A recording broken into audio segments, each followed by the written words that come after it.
प्रिय देशवासियों, नमस्कार। हम सभी ने बीते दिनों में देश का सामर्थ्य और उसका संयम दोनों देखा है। मैं सबसे पहले भारत की पराक्रमी सेनाओं को, सशस्त्र बलों को, हमारी खुफिया एजेंसियों को, हमारे वैज्ञानिकों को, हर भारतवासी की तरफ से सैल्यूट करता हूं। हमारे वीर सैनिकों ने ऑपरेशन सिंदूर के लक्ष्यों की प्राप्ति के लिए असीम शौर्य का प्रदर्शन किया। मैं उनकी वीरता को, उनके साहस को, उनके पराक्रम को आज समर्पित करता हूं। हमारे देश की हर माता को, देश की हर बहन को और देश की हर बेटी को ये पराक्रम समर्पित करता हूं। साथियों, 22 अप्रैल को पहलगाम में आतंकवादियों ने जो बर्बरता दिखाई थी, उसने देश और दुनिया को झकझोर दिया था। छुट्टियां मना रहे निर्दोष मासूम नागरिकों को धर्म पूछकर उनके परिवार के सामने, उनके बच्चों के सामने बेरहमी से मार डालना, यह आतंक का बहुत विभत्स चेहरा था, क्रूरता थी। ये देश के सद्भाव को तोड़ने की घिनौनी कोशिश भी थी। मेरे लिए व्यक्तिगत रूप से ये पीड़ा बहुत बड़ी थी। इस आतंकी हमले के बाद सारा राष्ट्र, हर नागरिक, हर समाज, हर वर्ग, हर राजनीतिक दल एक स्वर में आतंक के खिलाफ कड़ी कार्रवाई के लिए उठ खड़ा हुआ। हमने आतंकवादियों को मिट्टी में मिलाने के लिए भारत की सेनाओं को पूरी छूट दे दी और आज हर आतंकी, आतंक का हर संगठन जान चुका है कि हमारी बहनों बेटियों के माथे से सिंदूर हटाने का अंजाम क्या होता है। साथियों, ऑपरेशन सिंदूर ये सिर्फ नाम नहीं है, ये देश के कोटि कोटि लोगों की भावनाओं का प्रतिबिंब है। ऑपरेशन सिंदूर न्याय की अखंड प्रतिज्ञा है। 6 मई की देर रात, 7 मई की सुबह पूरी दुनिया ने इस प्रतिज्ञा को परिणाम में बदलते देखा है। भारत की सेनाओं ने पाकिस्तान में आतंक के ठिकानों पर, उनके ट्रेनिंग सेंटर्स पर सटीक प्रहार किया। आतंकियों ने सपने में भी नहीं सोचा था कि भारत इतना बड़ा फैसला ले सकता है। लेकिन जब देश एकजुट होता है, नेशन फर्स्ट की भावना से भरा होता है, राष्ट्र सर्वोपरि होता है, तो फौलादी फैसले लिए जाते हैं, परिणाम लाकर दिखाए जाते हैं। जब पाकिस्तान में आतंक के अड्डों पर भारत की मिसाइलों ने हमला बोला, भारत के ड्रोन्स ने हमला बोला,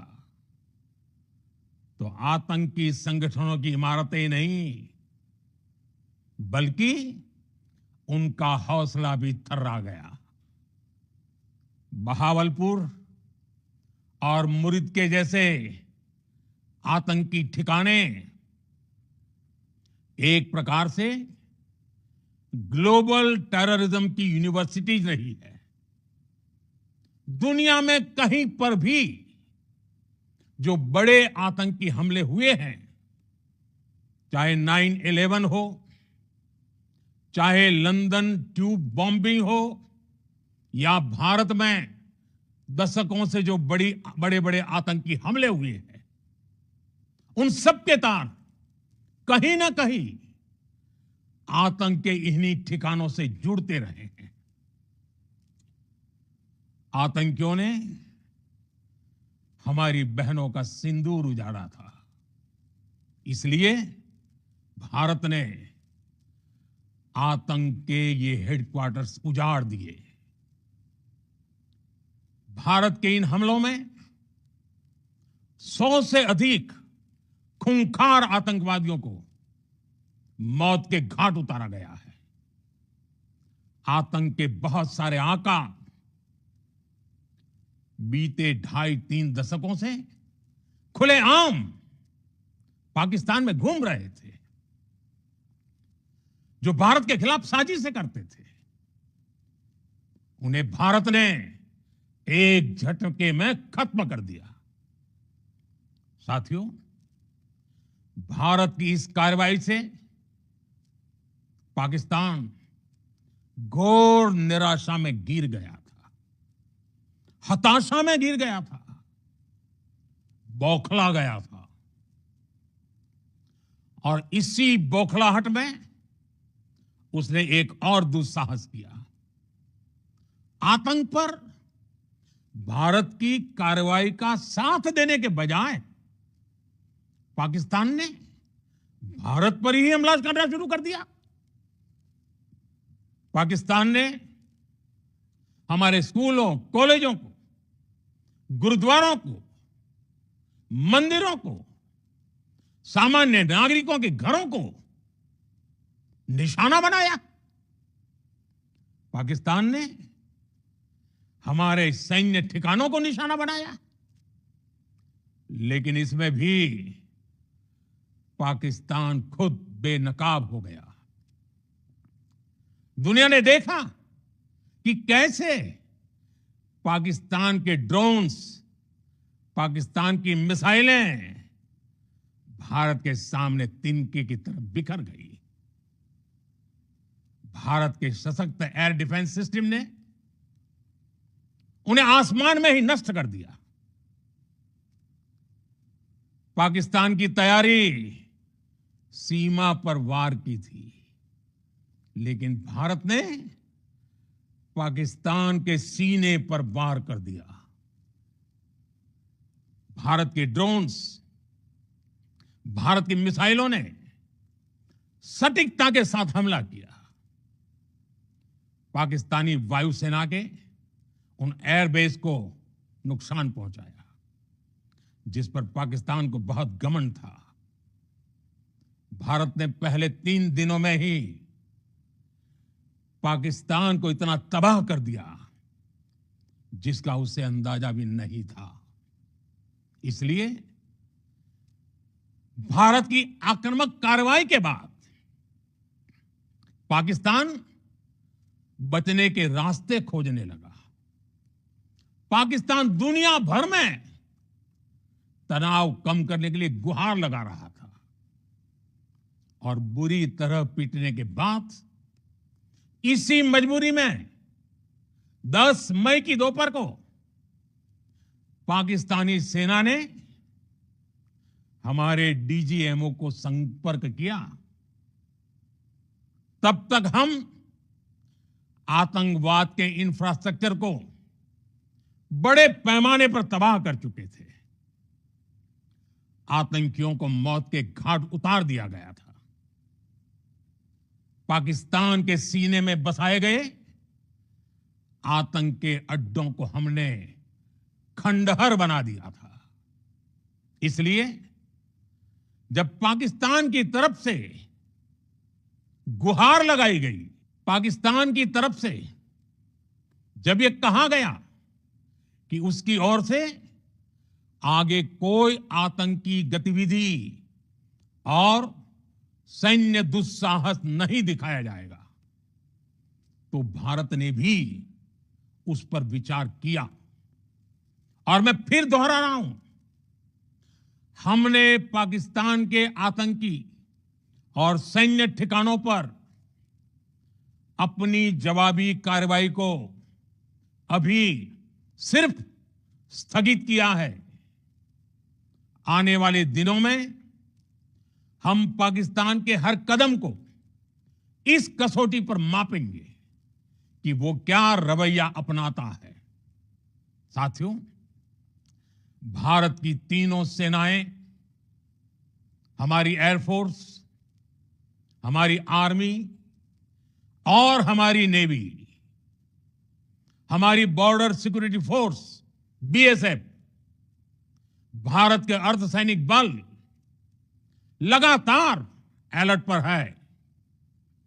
सर्जिकल स्ट्राइक और एयर स्ट्राइक के बाद अब ऑपरेशन सिंदूर आतंक के खिलाफ भारत की नीति है। ऑपरेशन सिंदूर ने आतंक के खिलाफ लड़ाई में एक नई लकीर खींच दी है, एक नया पैमाना, न्यू नॉर्मल तय कर दिया है।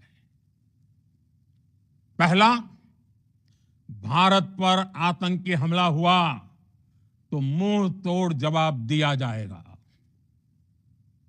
हम अपने तरीके से, अपनी शर्तों पर जवाब देकर रहेंगे। हर उस जगह जाकर कठोर कार्रवाई करेंगे जहां से आतंक की जड़ें निकलती हैं। दूसरा, कोई भी न्यूक्लियर ब्लैकमेल भारत नहीं सहेगा। न्यूक्लियर ब्लैकमेल की आड़ में पनप रहे आतंकी ठिकानों पर भारत सटीक और निर्णायक प्रहार करेगा। तीसरा, हम आतंक की सरपरस्त सरकार और आतंक के आकाओं को अलग अलग नहीं देखेंगे। ऑपरेशन सिंदूर के दौरान दुनिया ने पाकिस्तान का वो घिनौना सच फिर देखा है, जब मारे गए आतंकियों को विदाई देने पाकिस्तानी सेना के बड़े बड़े अफसर उमड़ पड़े। स्टेट स्पॉन्सर्ड टेररिज्म का यह बहुत बड़ा सबूत है।